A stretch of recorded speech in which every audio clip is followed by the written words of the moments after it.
अस्सलाम वालेकुम everyone. So in this video we are going to do myasthenia gravis. ठीक है, अब माइस्थीनिया ग्रेविस बेसिकली हमारे पास एक ऑटो इम्यून डिजीज़ है। ठीक है, इसमें होता क्या है ना कि फॉर एग्जांपल मैं बोलता हूँ कि ये हमारे पास प्री साइनेप्टिक टर्मिनल है और ये हमारे पास पोस्ट साइनेप्टिक टर्मिनल है न्यूरॉन का। ठीक है, ये हमारे पास हो गया। ठीक है, अब यहाँ पे हमारे पास जो एसिटाइलकोलिन है ना, यहाँ से प्री साइनेप्टिक से रिलीज़ होता है और पोस्ट साइनेप्टिक पे यहाँ पे इसके रिसेप्टर्स होते हैं, यहाँ पे आके कंबाइन हो जाता है। ठीक है, अब ऑब्वियसली एसिटाइलकोलिन के लिए एक जगह बनी हुई है जहाँ पे उसने कंबाइन हो रहा है। अगर यहाँ से कोई बाहर से कोई चीज़ आके, ठीक है, वो यहाँ पे आके कंबाइन हो जाएगी तो एसिटाइलकोलिन के लिए जगह ही नहीं पड़ेगी। ठीक है, तो अल्टीमेटली क्या होता है कि एसिटाइलकोलिन अपना एक्शन नहीं कर पाएगा। ठीक है, तो ये माइस्थीनिया ग्रेविस में ये चीज़ होती है। ठीक है, और टाइप 2 हाइपर सेंसिटिविटी रिएक्शन होता है। ठीक है, अब इसकी वजह से क्या होता है ना कि हमारे पास क्लिनिकल फीचर्स आते हैं। पहली चीज़ वीकनेस होती है जो मॉर्निंग टाइम पे कम होती है जब बंदा उठता है नींद से। ठीक है, लेकिन with the activity of the day की एक्टिविटी के साथ वो जो वीकनेस होती है वो इंक्रीज़ होती रहती है। ठीक है, इसके अलावा डिप्लोपिया होता है, ओटोसिस होती है। ठीक है, डिप्लोपिया एंटोसिस। ठीक है,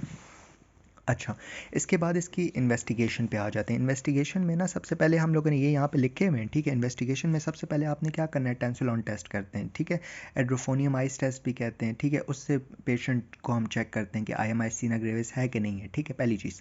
दूसरी चीज़ हम लोगों ने क्या करना है ना, एसिटाइलकोलिन रिसेप्टर एंटीबॉडीज़ का लेवल देख लेना है। ठीक है, दूसरी चीज़। तीसरा चीज़ हमने इलेक्ट्रोमायोग्राफी कर लेनी है, EMG which is the most accurate one. ठीक है, और लास्ट में हम लोगों ने CT स्कैन कर लेना है थॉरिक्स का। ठीक है, टू लुक फॉर थायमिक हाइपरप्लेजिया और थायोमा वगैरह। ठीक है, अब ट्रीटमेंट पे आ जाओ। ट्रीटमेंट में क्या है ना, इनिशियली हमने एसिटाइलकोलिन नेस्ट्रेज जो होता है ना उसके इनहिबिटर्स एसिटाइल जो होते हैं ना उनका हमने बेसिकली एंटीकोलिनेस्ट्रेज हमने दे देना है। ठीक है, एंटीकोलिनेस्ट्रेज का क्या काम होता है, जो कोलिनेस्ट्रेज है उसको मार देता है। कोलिनेस्ट्रेज जब मर जाता है तो अल्टीमेटली एसिटाइलकोलिन का लेवल ज़्यादा हो जाता है। जब उसका लेवल ज़्यादा हो जाता है तो अपने रिसेप्टर्स पे ज़्यादा एक्ट कर सकता है। ठीक है, तो एंटीकोलिनेस्ट्रेज दे देते हैं जिसमें हमारे पास पायरिडोस्ट्रिक्मीन होती है। ठीक है, फिर दूसरा एक्यूट होता है और क्रोनिक होता है। ठीक है, एक्यूट में हम लोग क्या करते हैं ना कि एक्यूट में we basically have plasmapheresis and IV immunoglobulin. ठीक है, और क्रोनिक में हम लोग देते हैं स्टीरॉइड जिसमें प्रेडनिसोलोन दे देते हैं और हम लोग इम्यूनोसप्रेसेंस देते हैं जिसमें